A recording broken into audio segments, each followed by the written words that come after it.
Olá, está começando mais um UBEcast. A UBE, União Brasileira de Escritores, é a casa do escritor brasileiro. Associe-se em ube.org.br/associe e participe deste podcast, que tem trilha sonora original Candongas Não Fazem Festa, de Zeca Viana. Agradecemos também a Eliakim Batista, responsável pelas redes sociais da UBE, e a equipe do Gargamel Studio, onde estamos. Rodrigo Costa, muito obrigado. Eu sou Felipe Franco Munhoz e hoje converso junto com o Biratã Brasil, nosso convidado aqui também nesse papel de entrevistador. A gente conversa com Milton Ratum. Muito obrigado, Milton, pela presença. Milton dispensa apresentações. Eu vou aqui ressaltar que, como estamos no UBEcast, que ele foi o vencedor do Troféu Juca Pato de 2018. Obrigado, Milton, pela presença. Obrigado, Bira, pela participação. Obrigado. Olá, obrigado. É um prazer conversar com vocês. Querido amigo Bira, já de longa data, e Felipe Munhoz, enfim. A gente quer conversar sobretudo sobre a trilogia, né? O último livro que saiu recentemente, o Dança de Enganos, nesse ano. E eu acho que para a gente começar essa conversa, na página de agradecimentos do primeiro volume da trilogia, você menciona que o primeiro volume de O Lugar Mais Sombrio resultou de uma ideia talvez involuntária de Luís Schwartz. Você pode contar um pouco mais sobre isso? Como foi esse ponto de partida para... Sim, eu acho que isso foi em 2008 ou 2010, eu já não me lembro mais. Eu tinha escrito um romance, enfim, era um manuscrito que era uma história bem diferente da trilogia. E, na verdade, era uma personagem da trilogia, uma franco-brasileira, que aparece, acho que no segundo e no terceiro volume. Eveline Santier, amiga do Martin. E esse livro esse manuscrito ela contava a vida dela para o Martin, numa prisão na França. E o Luís Schwartz, ele leu e disse, mas eu fiquei muito curioso com a história do Martin. Né? Qual é a história do Martin? E a história do Martin é essa trilogia. Eu demorei alguns aninhos para escrever, porque eu, na verdade, estava um pouco, enfim, receoso de escrever essa trilogia, porque eu sabia que ia dar muito trabalho, que era um projeto ambicioso, quer dizer, mas nada pretensioso, mas ele era um projeto enorme, e eu não sei se eu podia encarar naquele momento, naquele ano, né? E aí eu decidi mesmo escrever, comecei a fazer um esboço, guardei aquele romance zero, vamos dizer assim, aquele manuscrito que o Luís, eu acho que ele ia publicar, ele tinha gostado do livro, daquele manuscrito. Mas, não sei, ele ficou muito curioso com a história desse personagem, que estava apenas ali, enfim, insinuada, da vida dele no Brasil, da relação com a mãe, porque ela falava muito na prisão da história dele. Mas não o suficiente, porque aí ele tinha que contar a história dele. E eu, enfim, não larguei, quer dizer, deixei de lado aquele manuscrito e comecei a trilogia, que na verdade é um projeto muito mais antigo, que data de 1980, quando eu era bolsista do governo espanhol, em Madrid. Que em 79 eu saí do Brasil, eu consegui essa bolsa e fui morar na Espanha. Então fiquei um ano entre Madrid, primeiro em Madrid, porque a minha ideia era morar em Barcelona, desde criança, desde jovem em Manaus, por causa do Gaudí. O arquiteto falando, né? O Tesouro da Juventude. Na verdade, eu me bandiei para arquitetura, fui arquiteto. Às vezes eu me lembro que eu fui arquiteto. Assim, nunca tive uma recaída forte, assim, mas até mesmo agora eu escrevi um ensaio sobre um grande projeto de um arquiteto mineiro, Gustavo Pena, que é o Memorial do Brumadinho. Né? onde houve aquela catástrofe. E eu acompanho a arquitetura brasileira, enfim, tento... Mas era um projeto antigo, lá de Madrid, de 1980, que eu abandonei. Aliás, por opinião de um querido amigo que já faleceu, um exilado argentino chamado Mário Merlino, que era bolsista, que estava exilado em Madrid, e eu conheci no Instituto Ibero-Americano de Cooperação, que eu acho que já até não existe mais. E o Mário leu... O Mário era um tradutor, foi tradutor do Graciliano, ele adorava o Brasil, do Osman Lins, enfim, de poetas latinos. E ele leu e disse, não, esse ainda não é o seu romance, porque está tudo tão perto de você ainda, dessa experiência de São Paulo. E aí ele disse, pô, você é lá do Amazonas, tem raízes, tem origens do Oriente Médio, por que você não escreve sobre isso? E tá certo. E você chegou a escrever alguma coisa naquela época? Eu escrevi 100 páginas, Sim. 90 e poucas páginas. Você guardou essas páginas? Não, eu depois que ele me falou isso, eu queimei, literalmente queimei.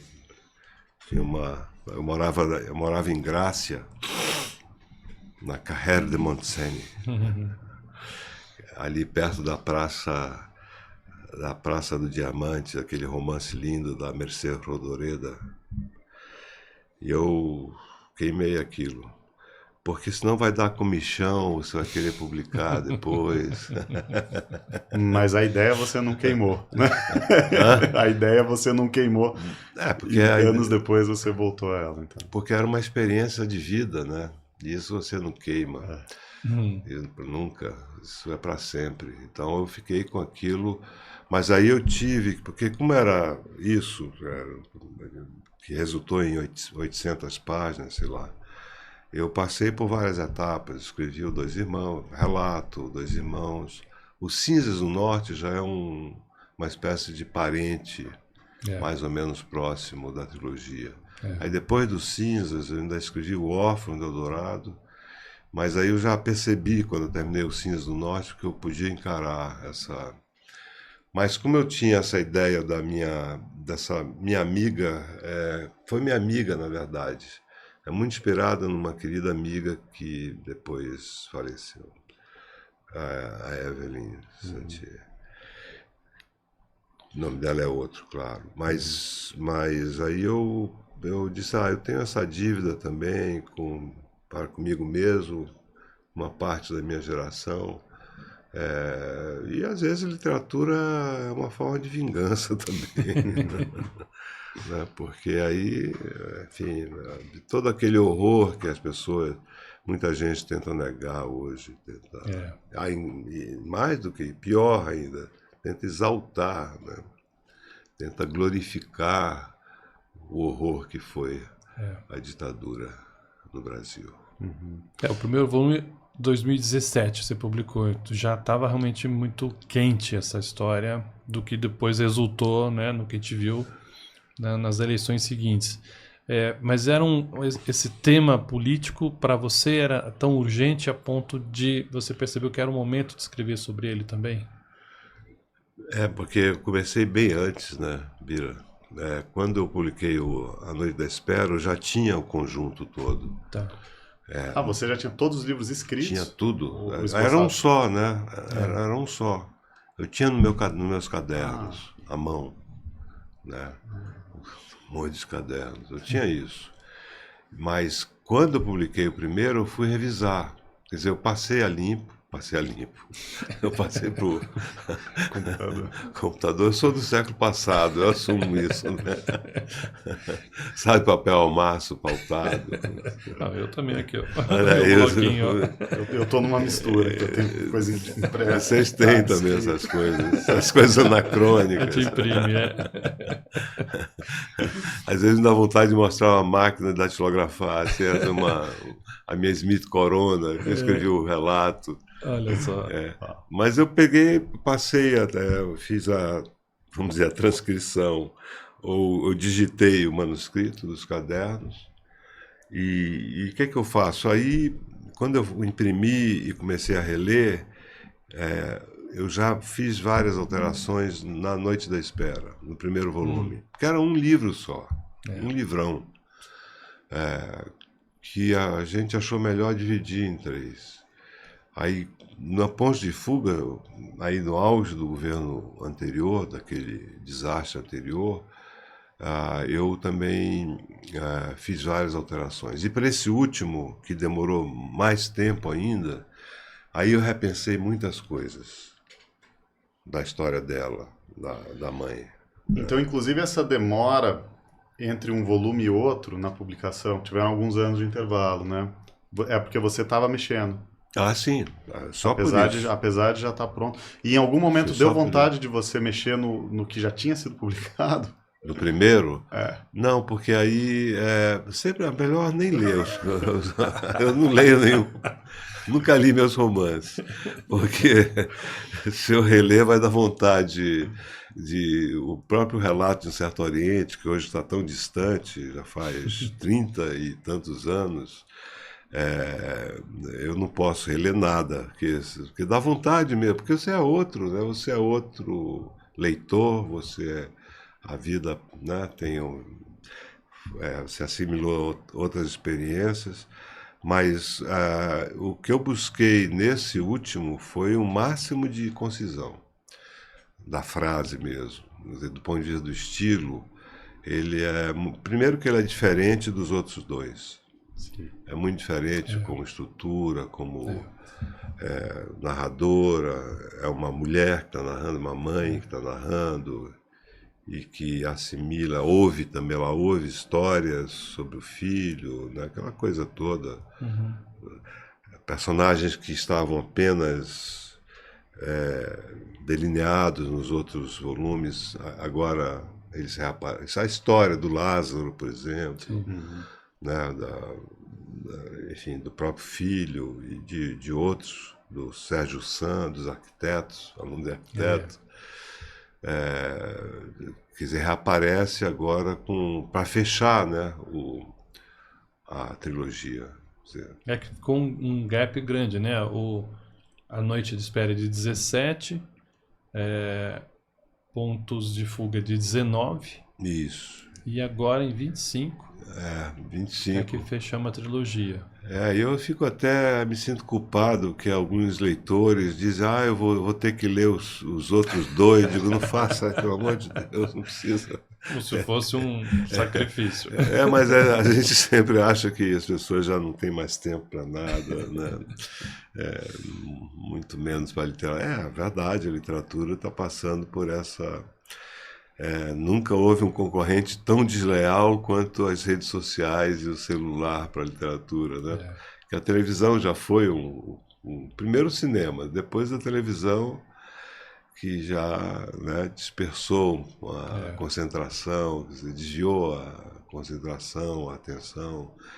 Mas agora com o celular, com as redes sociais, com não sei o quê, realmente é um concorrente muito desleal e poderoso, né? Porque a literatura pede muito tempo, né? Paciência. Né? Milton, eu queria te fazer uma pergunta sobre a relação entre espaço e tempo nos livros da trilogia, principalmente nos 2 primeiros. Essa relação é fundamental, é muito demarcada, né? Assim, através dos fragmentos, né? E muitas vezes esses fragmentos são muito específicos. Então você menciona lugares, por exemplo, a FAO, o Sujinho, né? Endereços específicos. Em outras ocasiões esses cenários são um pouco mais borrados, né? Então eu queria te perguntar assim, qual é a sua estratégia se você jogou um filtro de ficção nesses territórios reais, até que ponto eles são verossímeis? Bom, essa configuração do espaço do tempo eu sempre faço antes, bem antes de começar a escrever os romances. Isso aconteceu desde o início, né? E eu estava falando, eu acho que tem a ver com a minha formação de arquiteto na FAO. Quando você faz um projeto, você não pensa nos detalhes, no corredor, numa circulação, você pensa no volume, né?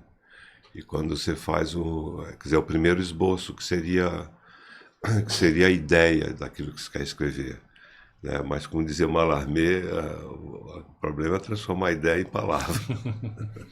Aliás, Mallarmé e o Zola, eles falam praticamente a mesma coisa, eles são tão diferentes, né? Um vai para um hermetismo extremo, né? Uma coisa, né, tão subjetiva, e o outro é um escritor de uma escola, de um naturalismo mais quase cientificista, né? Coisa científica. Mas talvez inconscientemente mesmo, sem pensar na arquitetura, mas eu fazia essas etapas, né? Eu faço essas etapas antes, cumpri as etapas de um estudo preliminar, depois os personagens, escrever sobre os personagens. Você tinha mencionado aqui, você usou essa expressão durante o nosso apagão, escrever sobre o que você quer escrever. Né? Mas é isso mesmo. Eu primeiro escrevo sobre aquilo que eu quero escrever, para eu ter consciência daquilo que eu... porque eu sei que tem escritores e escritoras que sentam e escrevem. Não tem nada de planejado, não tem, isso acontece. Mas eu não sou assim. Não consigo, até gostaria, daria menos trabalho de ir direto, sabe, sentar e escrever e tal.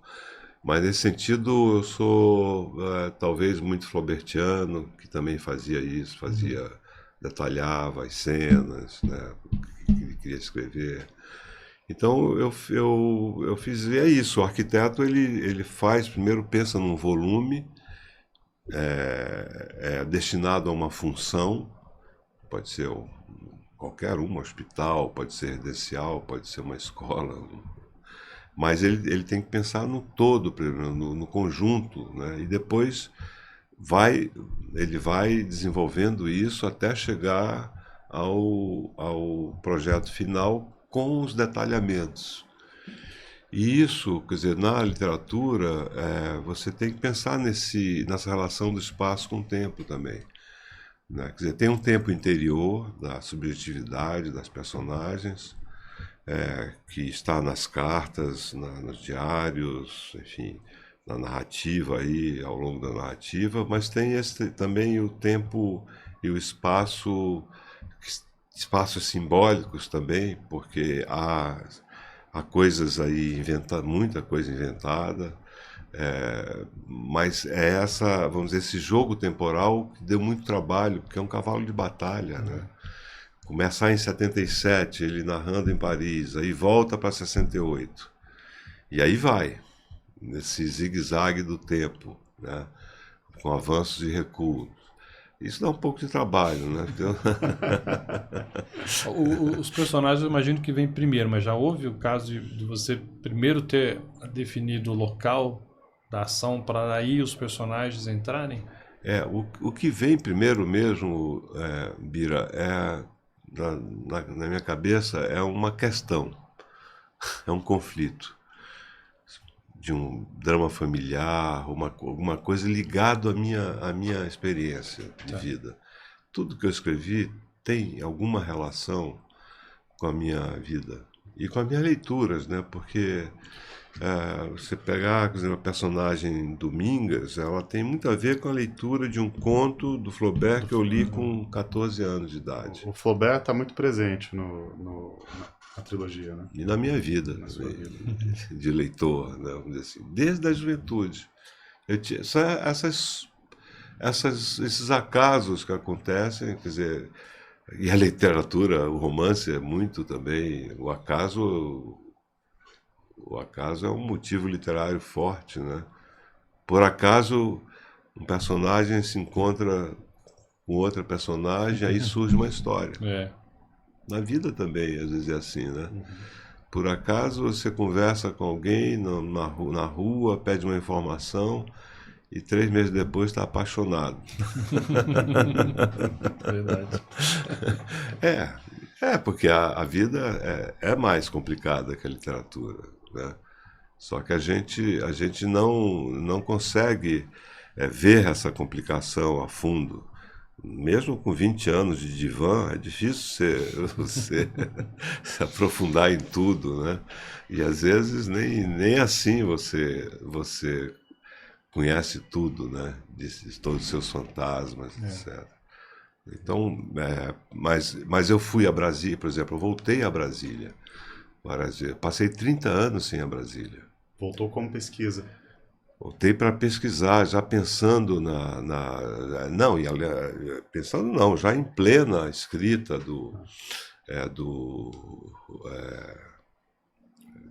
já na minha cabeça, pensando como que eu ia fazer essa trilogia, como que eu poderia armar isso, né? Eu devo isso a um querido amigo, escritor, jornalista, um grande jornalista também, o Carlos Marcelo, que estava no Correio Brasiliense. Em 2000 eu tinha publicado o Dois Irmãos, ou foi 2001. Aí tinha uma comemoração lá de Brasília e quando eu saí, eu disse para mim mesmo, nunca mais eu volto para essa cidade. Porque a barra foi muito pesada. E eu voltei e adorei Brasília. Que bom. O nosso papo aqui ele acabou caminhando para um outro lado, mas durante o apagão, o Bira tinha feito uma pergunta sobre os arquitetos. Os arquitetos, né? Você mencionou agora, né, de novo, como a arquitetura, que é a sua formação acadêmica, influencia nessa sua criação literária. E aqui a gente já falou bastante dos seus preferidos, especialmente Flaubert, na literatura. Aí eu queria que você voltasse a lembrar, na arquitetura, né, quem são os nomes que você admira, que quem sabe até te influencia de alguma maneira literariamente. Olha, eu sou ainda um defensor de Brasília, do projeto de Brasília, do Lúcio Costa, enfim, dos projetos de Niemeyer, do modernismo brasileiro. Eu acho que foi um momento, um dos grandes momentos da arte brasileira, da arquitetura brasileira, desde a Semana mesmo de Arte Moderna, né, até o Niemeyer, enfim. Só que tive na FAO grandes professores, né? Conheci, a gente estudou, né, a obra de alguns arquitetos, né? Não só do Niemeyer, mas do Paulinho, do Paulo Mendes da Rocha, do Artigas, da Escola Paulista, que chama da Escola Mineira, da Escola do Rio, né, o Redi, quer dizer, o Brasil tem uma tradição da arquitetura que é muito forte.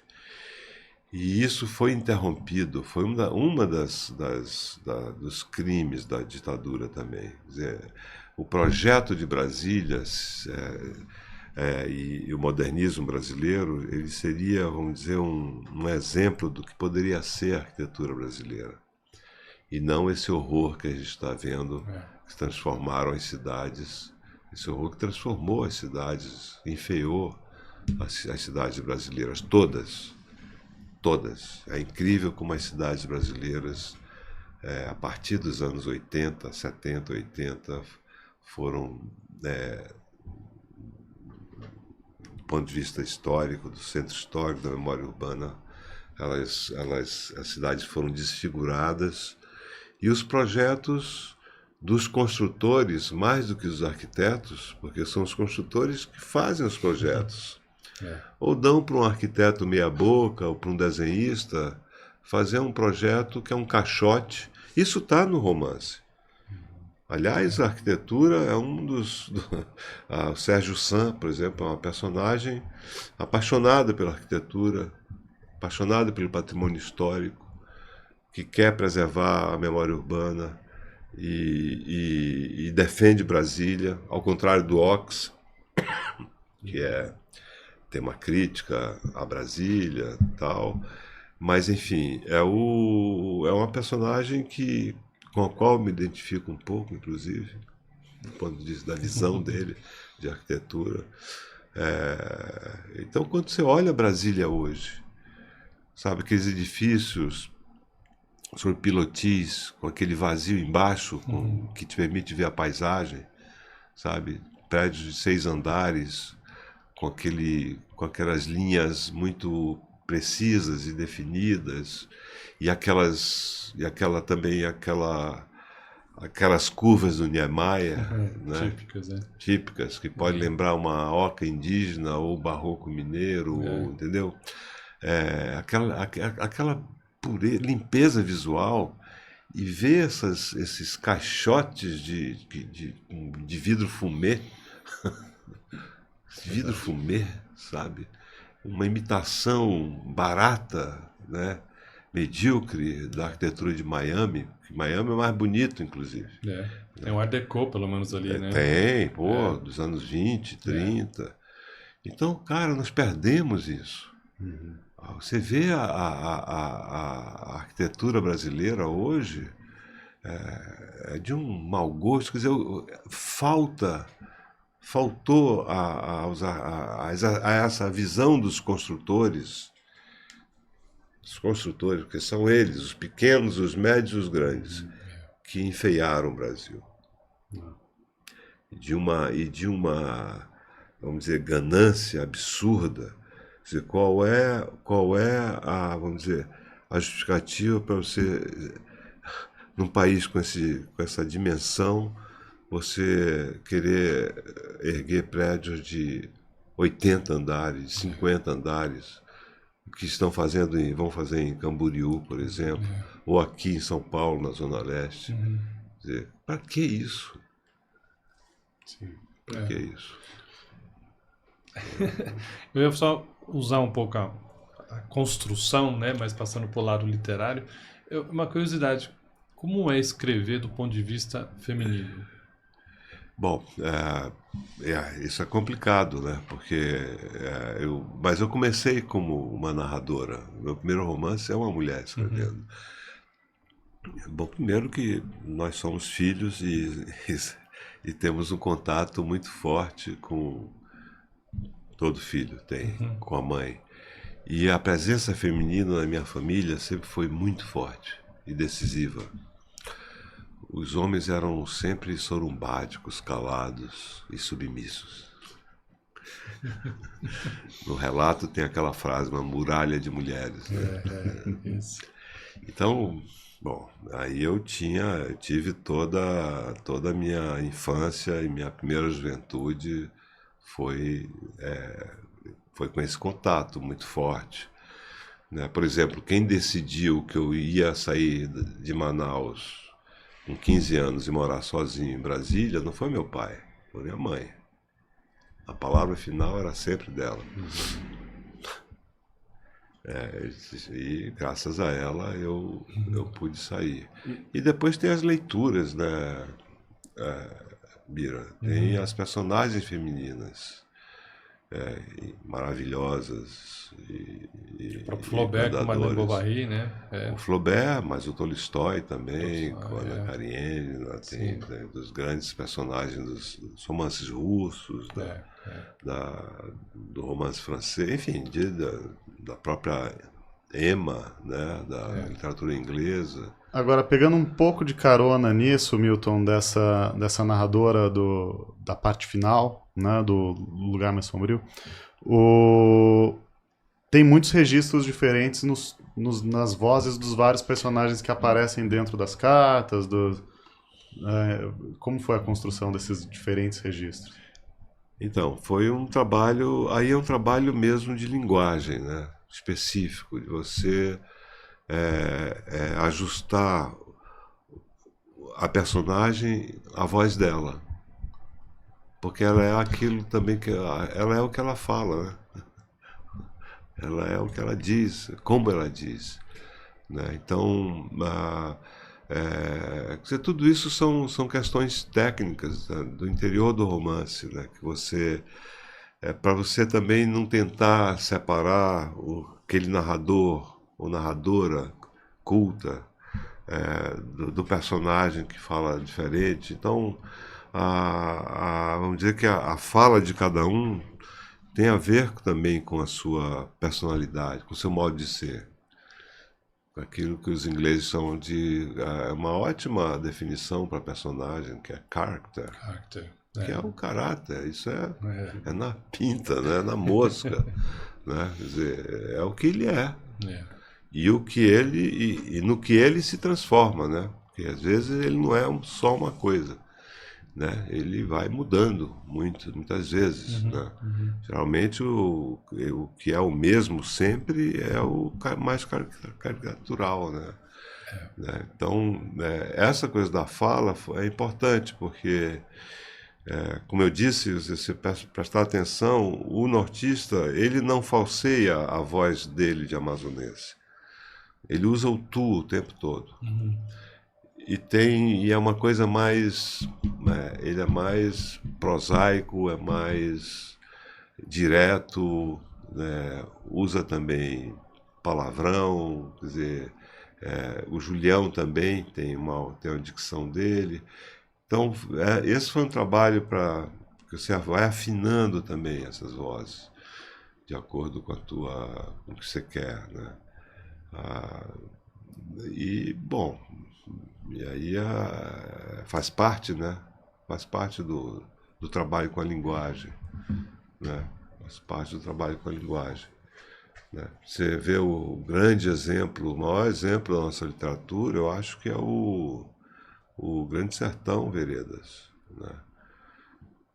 É como que o Rosa transformou a voz do que ele gravou e ouviu e anotou muito, a voz do Capial, lá do centro-norte de Minas, como que transformou aquilo numa linguagem própria, num estilo, vamos dizer assim, né? Você vê isso também com muita força no Lavoura Arcaica do Raduan, né? Toda aquela matéria familiar foi muito vivida, né? Mas como que a trabalheira dele foi dos trabalhos foi você alternar aquele tom muito solene, né? E elevado com o mais prosaico, né? Do André, do filho do tresmalhado, como ele diz, né? Do filho desgarrado. Né? Mas tem a voz também do pai, que é solene, né? O sermão do pai. Então você tem que ajustar, né? O tom é o tom aquilo que o Céline dizia, la petite musique, a musiquinha, porque ele foi o mestre também disso, né? Da musiquinha. Milton, a gente é louvável, né? Termos trilogias, enfim, sequência, né? Uma sequência de livros sobre uma mesma história, que aqui no Brasil, tá tentando puxar aqui pela memória, não temos tanto, né? Tem o Érico Veríssimo, né? Que fez O Tempo e o Vento. E hoje em dia, esse tipo de técnica, vamos dizer assim, na literatura mundial, é uma coisa meio até infanto-juvenil, que se criam aquelas sequências e tal, né? Não levando ao mérito, mas são projetos muito audaciosos, né? E parece que são cada vez mais escassos, né? Você acha que isso é um sintoma da nossa literatura, não brasileira, só como mundial? Ou o próprio leitor já não está mais tão aceitando facilmente essas trilogias, quadrilogias que seja?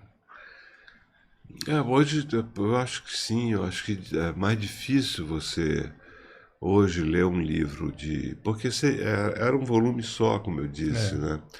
Então, se somar os três, eu acho que chega a quase 800 páginas, é difícil, ou 700 e tantas páginas. Né? Qual o tempo hoje que você tem para ler, né? Isso é uma questão. Ou será não, com certeza, vamos dizer, as redes sociais estão estão usurpando esse tempo de leitura, de reflexão, ou até de lazer, né? Quer dizer, estão roubando a infância das crianças, muitas vezes, né? As crianças ficam horas né, no celular, nos joguinhos e tal. Mas os jovens também. né? Então, eu acho que hoje é mais difícil, porque no século XIX, até os anos 50, até o advento da televisão, as pessoas tinham muito tempo para ler, né? Agora, quem hoje quer dizer, sempre tem, e ainda bem, senão eu acho que a literatura só vai acabar quando não existir mais leitor, né? O que é uma possibilidade muito remota, porque essas pessoas não têm mais, perderem a sua capacidade de imaginar, ou de fabular, ou de viajar nessas histórias, aí é a morte, né? Tudo. Mas, por exemplo, quer dizer, a minha geração que não teve nada, que não viveu essa época das redes sociais, olha, a televisão em Manaus chegou em 67, 68. E eu não assistia televisão em Brasília. E depois nem em São Paulo, eu não me lembro de ter visto. Muito pouco, né? Nas repúblicas de estudantes, a televisão era desprezada. É verdade. Até por preconceito, muitas vezes. O que era injusto, porque havia programas bons, mas eu não me lembro de ter uma televisão na sala ligada o tempo todo nas repúblicas de Vila Madalena. Era mais o toca-disco, né? Era o toca-disco. Antes era vitrola, né? Mas era o toca-disco. Agora, já que a gente está nesse papo tecnológico, depois eu ainda quero voltar pro livro aqui. Mas eu queria te perguntar, Milton, se você tem algum ponto de vista em relação à produção artística com o uso de ferramentas de inteligência artificial. Olha, eu não sei, é muito difícil falar sobre isso, porque a gente não sabe o que isso vai dar, né? Porque a cada 3 meses ou 6 meses surge uma coisa muito... A sensação que a gente tem é que eu e o Bira, a gente teve até um seminário da CUT, né, que a gente conversou com muitas pessoas do mercado editorial sobre isso, mas a sensação que a gente tem é que a coisa está ficando cada vez mais refinada a ponto de ser capaz de criar um conto razoável. Assim, né? Você aperta um botão e sai um conto razoável do outro lado. Os elementos né? ali e a criação artificial...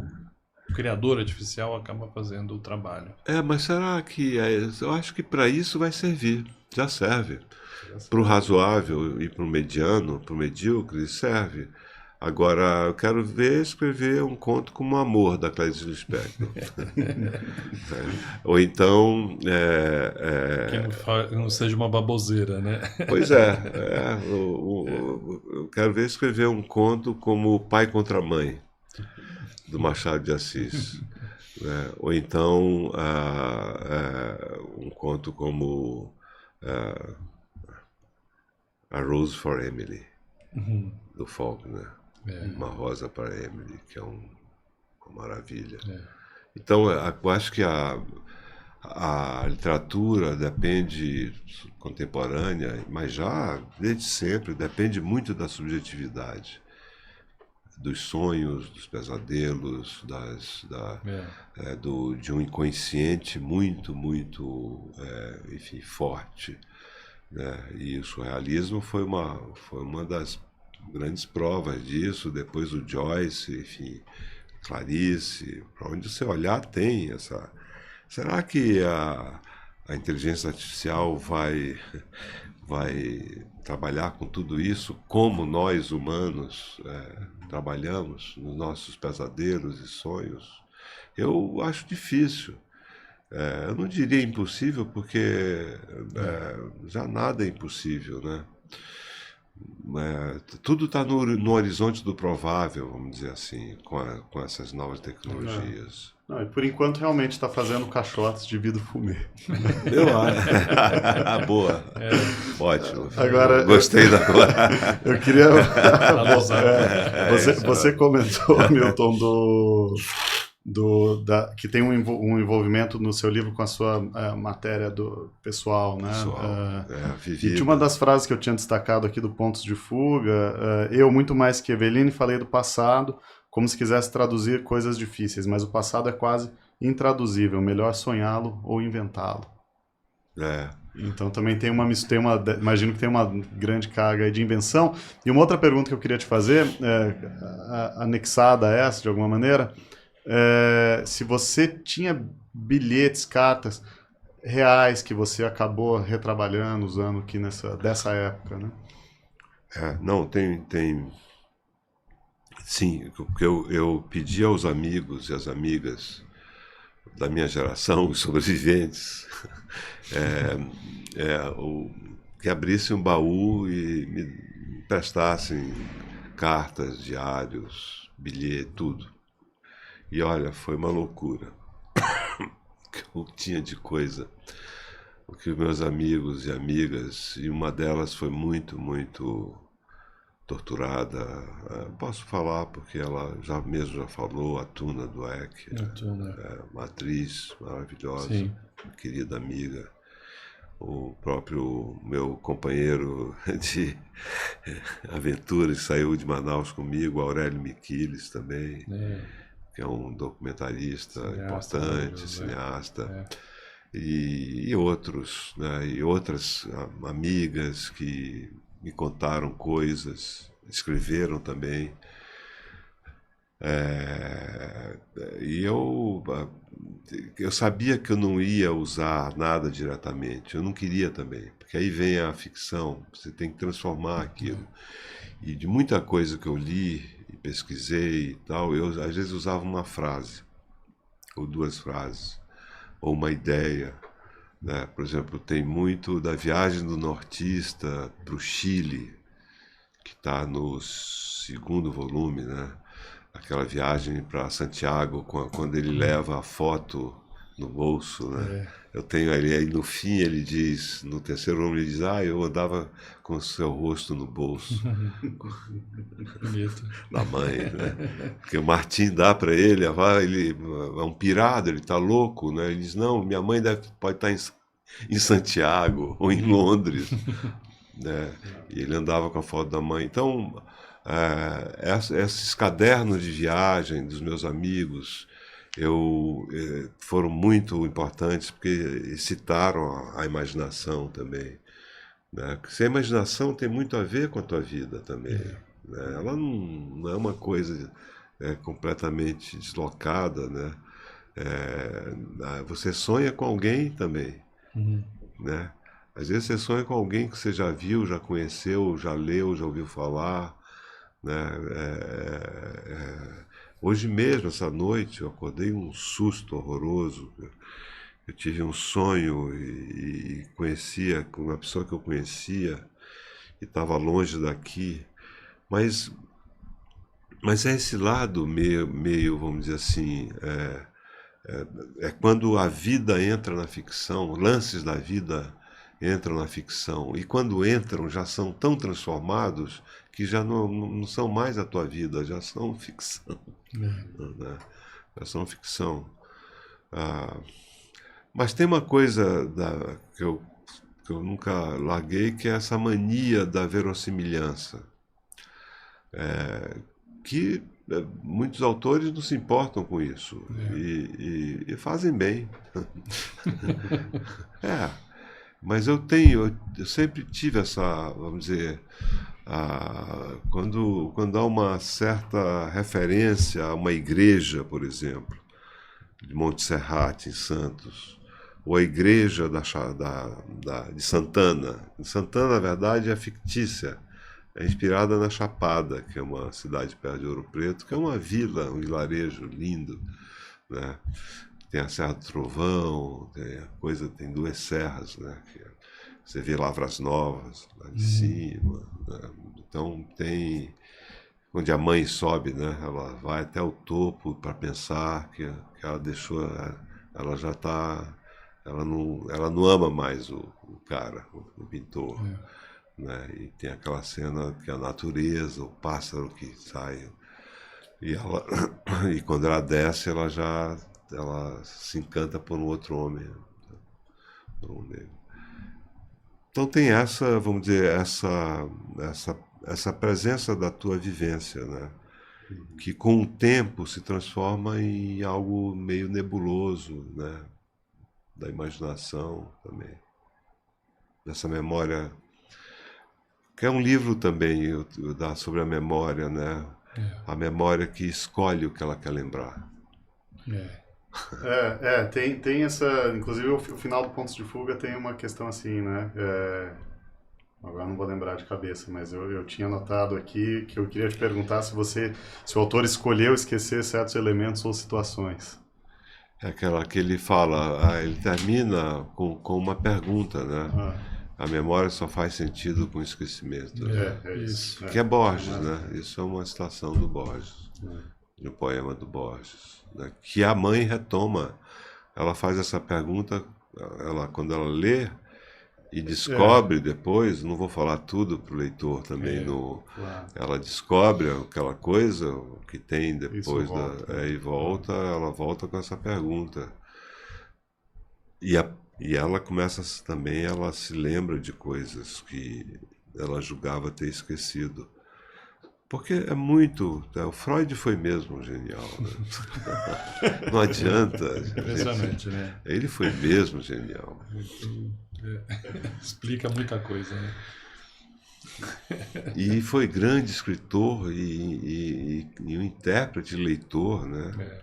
Que coisa linda, que escrita, que estilo, cara, que é isso? Eu adoro ler. Não é? Milton, a gente já está chegando, na verdade, no final do nosso tempo, mas pode começar mais um pouquinho, subir aqui. Eu queria fazer mais uma pergunta, pelo menos. Milton, você falou que você não relê, né, os seus textos, não tem o hábito, pelo menos, de reler seus outros livros, mas como é que você vê, assim, olhando, né, para trás, digamos assim, como que Milton que era aquele que publicou Dois Irmãos, um relato, e o quão esse Milton hoje é diferente, essa trilogia que é um esforço muito maior até, eu imagino, né, de criação, só surgiu, obviamente, por conta do que você fez antes. Fala um pouquinho só desse arco teu criativo. E também aproveitando isso, falando de passado, presente, entrar um pouco no futuro também, se você é um escritor que escreve com muita calma, né? A gente sabe que tem um tempo, né? Você contou aqui pra gente, né? Que já tinha uma primeira versão dessas 800 mais de 800 páginas, talvez, que juntando os 3 volumes. Depois seguiu trabalhando um texto. Imagino que deve ter sido muitos anos isso, né? E depois se você já começou a escrever alguma coisa, se você tem algum projeto novo nascendo. Sim. Não, então, Bira, eu quando escrevi o relato, eu estava muito impregnado, assim, muito... E isso foi curioso, porque até uma resenha que saiu na Folha, eu acho que foi da Florinha, da Flora Susequim, que ela falou das influências, e ela era muito nova, a Flora, naquela época. Uma jovem, era uma garota, assim, uma criança, e ela já tinha lido tudo aquilo, impressionante, ela estava certa, era aquilo mesmo.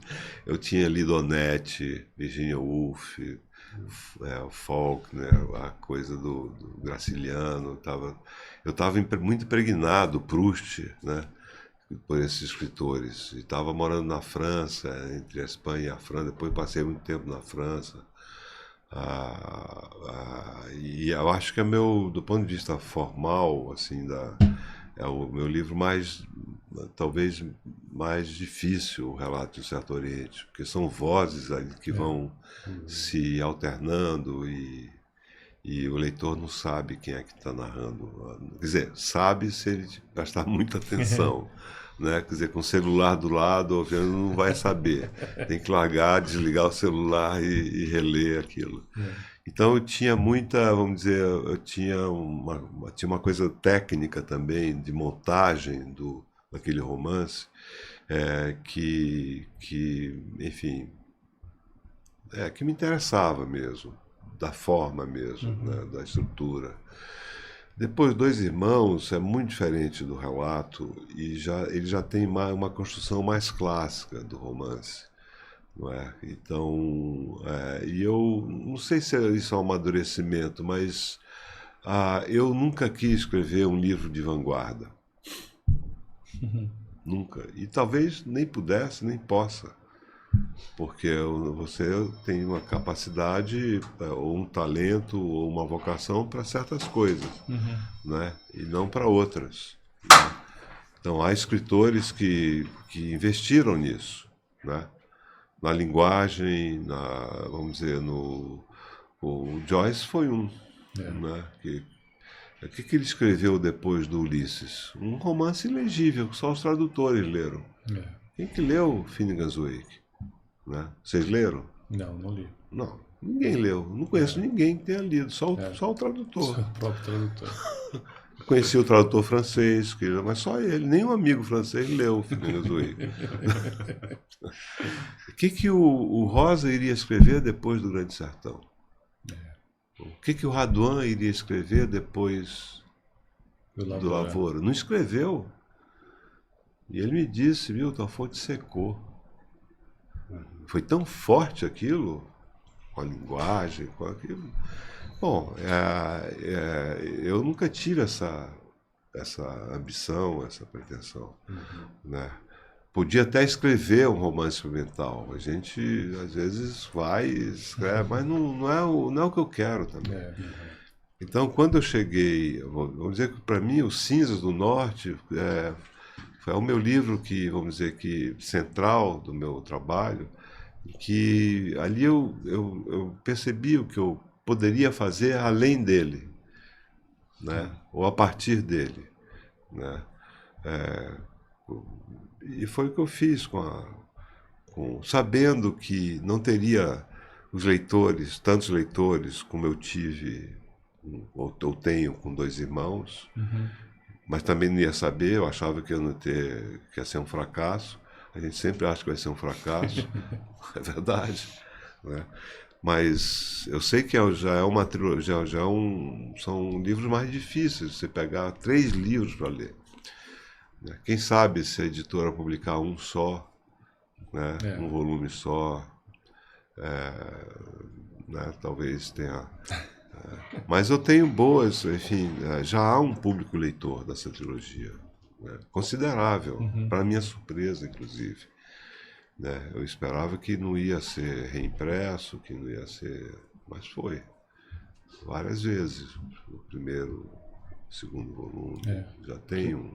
Que maravilha. Eu não queria também deixar de mencionar o fato da recepção da sua obra no exterior, que tem sido cada vez mais, né, traduzida, publicada. Recentemente saiu um texto no Le Monde, né? Saiu agora, ontem, né? uma entrevista. E você tem acompanhado? Olha, tenho do exterior, eu tenho recebido muitos convites, sabe, Felipe?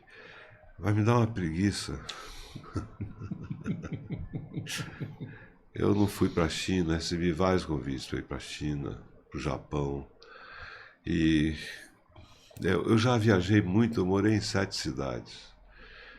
E eu já tive uma vida de pular daqui para lá. Eu não sei quantos estúdios em Paris eu morei, eu dormi.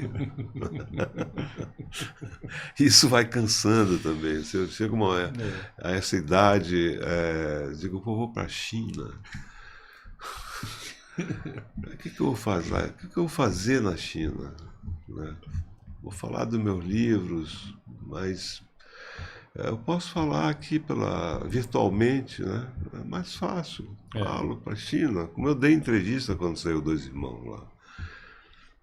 Eu ando muito preguiçoso, assim, no sentido de que não é preguiça, é o fato de a viagem também se tornou uma chatice. Uma chatice. Um fardo, né? Um fardo. Esse ano mesmo eu tenho vários convites para ir para a Espanha, para a Inglaterra, para Portugal, para o Líbano, para não sei para onde, para Sharjah. Eu não sei, mas a recepção foi boa dos romances, né? Teve uma repercussão muito boa, saiu muita coisa no exterior, na imprensa, tem livros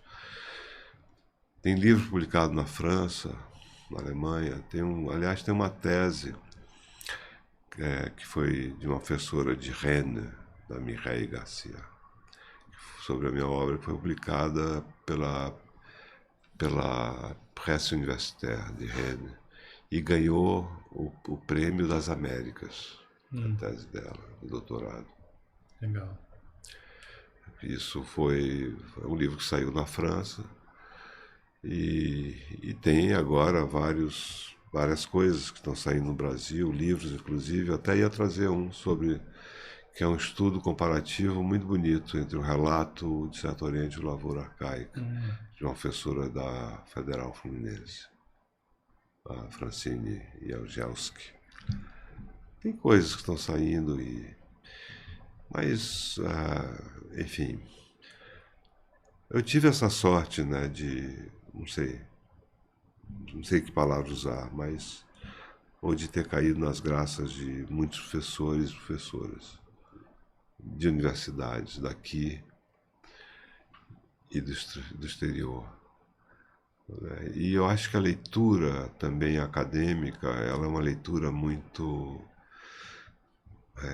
ela é muito consistente, né? É uma leitura pesquisada, ela produz ensaios, dissertações, e isso tem um impacto. Eu vou muito às universidades, aqui e lá fora, já fui muito. Aqui eu vou, porque eu quero... Eu acho que só quem entende são os... Olha, quem pode... Qual estrangeiro, a não ser os tradutores, voltando ao Joyce, pode entender meu tio Uyaorete? Não, pensa bem. Pensa que é um conto que tem centenas de palavras indígenas e africanas. Centenas.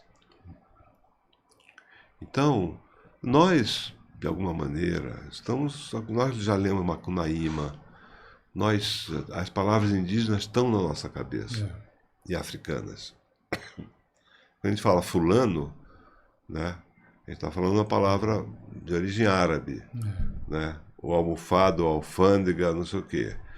Mas quando a gente fala cochicho, a gente está falando a palavra africana. Né? Ou quando a gente fala Anhangabaú, com a maior naturalidade, Itaquaquecetuba. Bota um estrangeiro para falar Itaquaquecetuba. Não consegue. Uma última coisinha que ficou é que a gente acabou falando passado, presente e futuro, e você não comentou se já começou algum outro projeto, se está pensando em algum livro. Então, eu estou agora reescrevendo aquele manuscrito que eu deixei de lado. Que veio antes da trilogia. Que veio antes da trilogia, o número 0. Número 0. Ou menos 1. Já estou nisso já há alguns meses, porque eu, quando me livrei da trilogia, a palavra é essa, eu já quis passar por outra coisa para não ficar também preso ao passado, né? Para dar... E estou trabalhando também reescrevendo contos, que eu escrevi vários contos que não foram publicados. Eu tenho a ideia de publicar uma coletânea, uma segunda reunião de crônicas do Estadão, da nossa época lá, do ano 2, quando você era meu editor. Ótimo editor, aliás, sempre foi. Obrigado. Bira Brasil, conhecido aí por todos os... E tem também um livro que eu queria, que a editora pretende publicar, já devia ter saído, inclusive, que é um livrinho que eu escrevi em parceria com Benedito Nunes, com o filósofo e crítico literário, meu querido, saudoso amigo Bené, que chama Crônica de Duas Cidades, Belém e Manaus, que eu escrevi sobre Manaus e ele escreveu sobre Belém, e a convite dele para uma coletânea, para alguns volumes sobre cultura na América Latina, que foi publicado pela Oxford University Press. faz tempo isso. E esse livro foi publicado em Belém pela Secretaria de Cultura, está esgotadíssimo, e a companhia agora quer retomar, enfim, talvez publique ano que vem. Então são esses projetos que eu tenho, e já não escrevi alguns ensaios também, inclusive para um livro do poeta Mahmoud Darwish, Diário da Tristeza Comum, pós-fácil sobre esse livro, que é lindo. Da Tabla. Da Tabla, Eu escrevi também algumas coisas sobre Elias Khoury, o escritor libanês. Meu Nome é Adam, que é um livro poderoso também. Enfim, mas agora eu acho que eu vou me dedicar só à ficção. Não vou escrever mais nada, nem assim. Fora da ficção, acho que eu não vou escrever nenhum bilhete. Quanto mais uma orelha, um ensaio. Eu já não quero mais, não consigo, eu não tenho mais tempo de vida. É isso, não tenho muito tempo. Milton, quero agradecer ao Milton ficcionista, exclusivamente ficcionista daqui em diante. Quero agradecer a sua presença aqui. Obrigado por conversar com a gente. Quero agradecer o Biratã Brasil. Obrigado. Foi lembrado aqui como grande editor do Caderno 2, que foi durante muitos anos. Nunca também deixo de agradecer a generosidade que o Bira olhou o meu trabalho durante esse tempo. Obrigado, Bira. E obrigado, Milton. Obrigado vocês que acompanham a gente aqui no BRCast e o Gargamel Studio também. Obrigado. Ok. Obrigado também. Muito obrigado a vocês e a todos os ouvintes.